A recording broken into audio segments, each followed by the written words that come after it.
Imagine sitting on the shoulder of a busy highway, just doing your job, when thousands of pounds of steel slam into your vehicle at full speed. For Sergeant Tanner Buller, a routine night was about to turn into a fight for survival in the blink of an eye.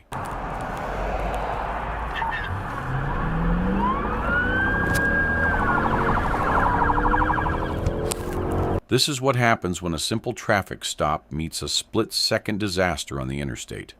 The night begins with Sergeant Buller monitoring a high-speed chase. Another county is in pursuit of a vehicle, and the suspect is heading straight toward his territory on Sty 26.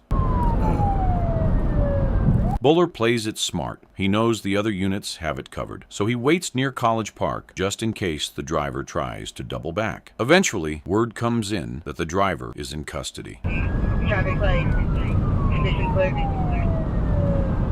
It feels like the main event is over, but for the Charleston County Sheriff's Office, the night is actually just getting started.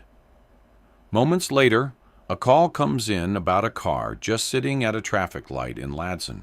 By the time we jumped in this chase with them, they were already leaving Charleston County, and they already had multiple units chasing, so not really much of a reason for us to join in that. So we're going to wait and hopefully they come back to... It hasn't moved through several green lights, which is a major red flag. When Deputy Connor Braun arrives, he finds a man completely passed out behind the wheel. Once they manage to wake him up, Sergeant Buller steps in to figure out what's going on. The driver claims he's just real tired after dropping off his kid and says he hasn't been drinking. However, after failing field sobriety tests, it becomes clear this isn't just exhaustion. The man is arrested for DUI, and his car is towed. What were you up to tonight? What were you up to tonight? Nothing, man. Me and my child right there was trying to make it on home. That's it. Trying to make where's home at?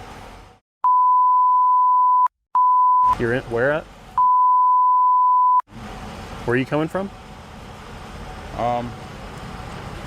Dropping my youngest off. That's all you did?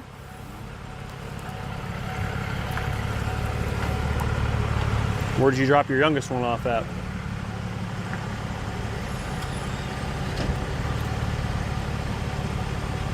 At a house?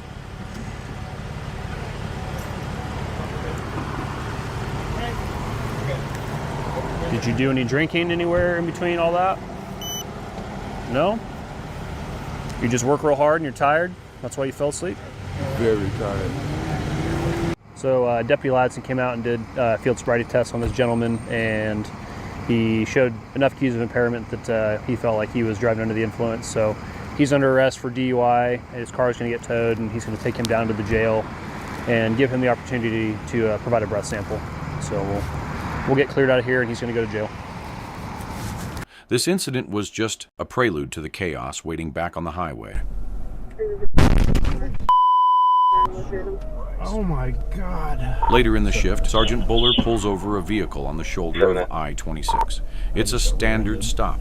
On the interstate, IM 10-4, the other vehicle spun out into the Jersey wall. And everything seems calm.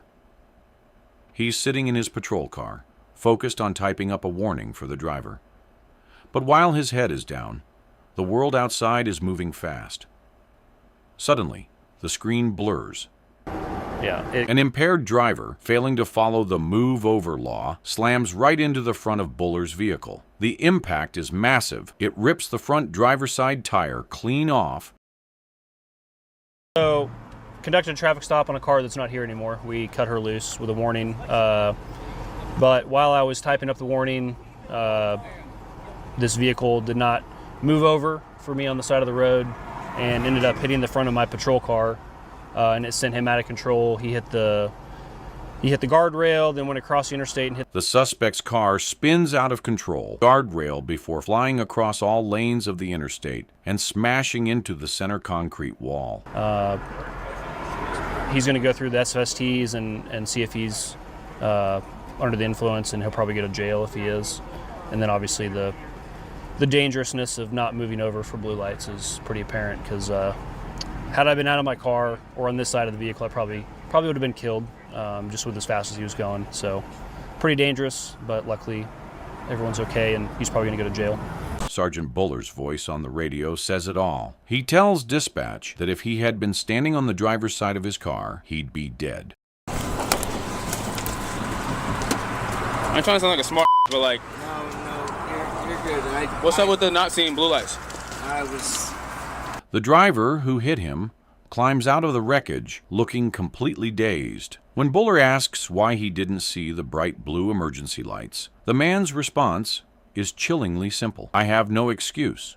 The driver claims he's new to the area and was just looking for a place to sleep. But his story doesn't add up. That's not what I asked you. Where are you coming from? Somerville. I'm just going to the Walmart parking lot to sleep. You said you're coming from Somerville. He's pointing toward Charleston while saying he's going to Somerville, the opposite direction. I think I was still in Somerville, just down the road. 306, he's 55. I just moved here last week, so... Eventually, he admits he's coming from a bar called the Honky Tonk, and the driver finally admits, I obviously drank too much. Honky Tonk? Okay. Everything that you're telling me... I have no excuse. Understand this. Everything that you're telling me, you're coming from the opposite way. All right? You're telling me you're coming from Somerville, you're pointing to Charleston. No. You say... Stop. You say you come from Honky Tonk? Honky Tonk is that way. All right? So, I'm just going to go ahead and put this out there. You shouldn't be drinking and driving because you almost killed the damn sergeant down there. No, all right? You are correct. Stand right there. Correct. He even refuses the sobriety tests because, in his own words, I know I'm there. The driver is placed under arrest for DUI and violating the move-over law. This case highlights the extreme risk of police work in public environments.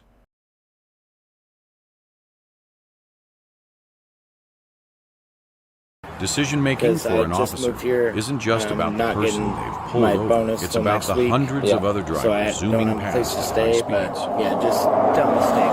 No excuse. So you're coming from the Honky Tonk? Yes, sir. And you're going where? I was going to Somerville to sleep in a Walmart parking lot.